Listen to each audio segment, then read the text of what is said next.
This beast weighs about 6 kilos. It's about 110 centimeters long. You can remove the flash hider, which is historically correct. It has an active thread, but it's about 16 millimeters.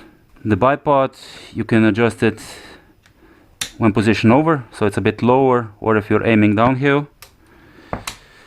The outer barrel is quite wobbly. You need to use some JB weld or something like that to fix it.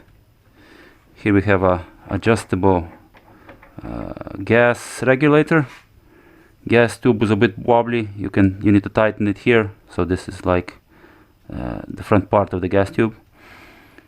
Carry handle can be removed. Sturdy. You can even carry it with it. If you remove the outer barrel, by doing so, pulling this out and then pulling the barrel out, you just pull out the barrel. The inner barrel stays inside. Magazine is wobbly. Remove it like so. If you open it here, capacity about 800 bb's. Charge it like so. You can close the magazine well with this flap. This is a flap for opening of the ejector. Doesn't do anything, but it's nice to have it. This is for disassembly of a real thing. Charging handle can move, but not out of the box. You need to do some modifications to it. This is the elevation knob, and this is the windage knob. The safety, now it's safe. Now it's on full. Like so. Nice pistol grip, ergonomic. The stock is typical Chinese wood. It moves a bit. It's secured with 2 screws, so you need to do some fixing of this. Batteries inside. You need to remove the top screw and the bottom screw, and the butt pad removes. On this side we have an ejection port. You can adjust the hop up over here, and here we have some markings. Steel parts, bipod struts, and this part of the bipod, the front sight, gas adjustment, I think, yeah, some part in here. What else? This part of the outer barrel where the carry handle attaches, it's made out of steel. Magazine is steel. What else? This adjustment knob is steel. Part of this lever is steel. And this lever is steel. Ah, yes.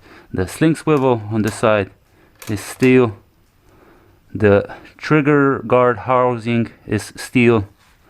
To take it apart, do the following. Punch out this pin and these 2 pins on the back, and unscrew the screw from here. That will allow you that you can remove the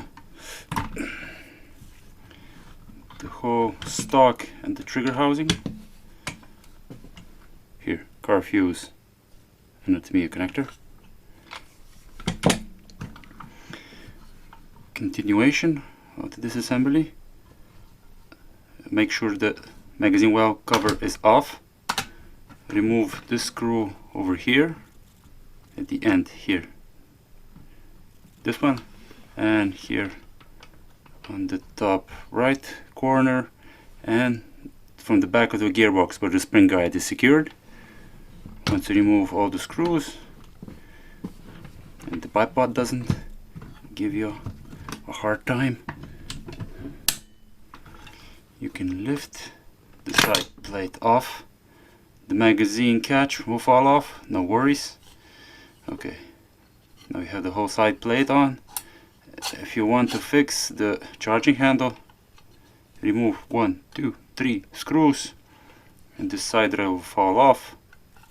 On the end there's a detent, and it can't jump over because the rail has a wrong angle on it. Once you disassemble it, you'll get it and you can fix it. Here we have a micro switch. What is it? Yeah, here, micro switch. And if you want to remove the gearbox, just lift it up and you get the gearbox out. The gearbox nozzle comes from out here, so the motor is pointing backwards. It has some torque to it. Okay, moving on. Gearbox. You can see gears, metal, small delayer chip on it. Now this is the spring guide. The base and the arms are metal. It's a bit clipped on the bottom. I don't know, maybe version 3 or maybe a version something in between 2 and 3. Okay, the spring is about Gardner SP 110, a bit weaker. It gave out 1.2 joules with 0.30 stock. Moving on, this is the tappet plate. The spring on it, you can see on the side, it's a P90 or a version 6 style tappet plate, but centered on the cylinder head. It's not offset. Cylinder, it has a perfect air seal. Perfect. Plastic piston head, plastic piston. Okay, the nozzle is without an O-ring, 21.24 millimeters long. That's basically it for the gearbox. Maybe if I check if it's radiused at all. Also, it uses 8mm metal bushings, and the shimming is quite good. It's not bad.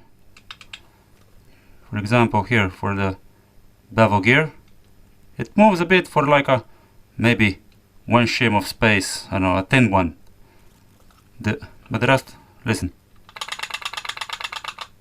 One of the gears has some play. I think the spur gear, but otherwise it's not terrible.